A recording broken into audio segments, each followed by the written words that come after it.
What if you're not addicted to the person? What if you're actually addicted to the feeling of being chosen? Think about it.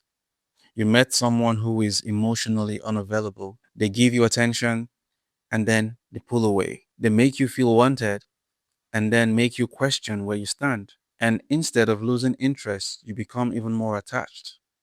Have you ever wondered why?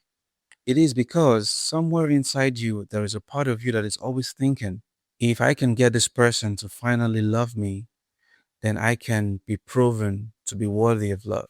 And this is where childhood patterns can finally show up in adult relationships. A child can grow up watching their mother or their father, you know, tolerating disrespect, abuse, abandonment, and this child may never have seen a healthy relationship modeled for the child.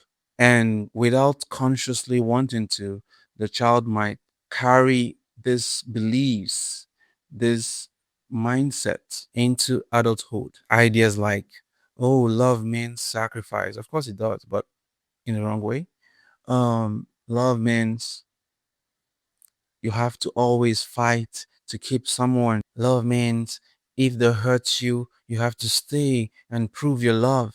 Love means being chosen is more important than being treated right. And then suddenly you meet someone who creates this familiar emotional environment. The arguments, the uncertainty, the emotional highs and lows, the fear of losing them, and somehow it feels familiar. Different man, the same story. And sometimes you're not even chasing the person, but you're chasing the possibility of maybe changing the ending, hoping that this time, this distant person would eventually choose you.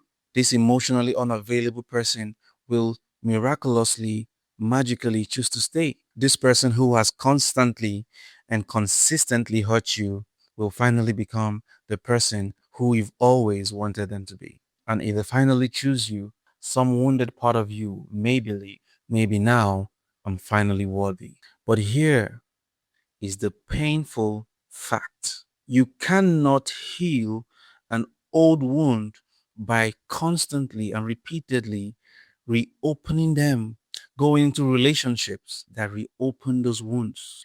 You cannot make someone to love you enough to magically repair what someone else broke. Listen, that family pattern, that family dynamic, it's unique in some families and it can sometimes influence the relationship, the kind of relationships we create or we get into as adults. The point isn't that you're destined to repeat the same pattern, to repeat the same family story. You're not. The point is, patterns can actually become invincible when you've lived with them your whole life. And you might think, this is who I am, when really, this is only something that you learned. And something you learned can be unlearned.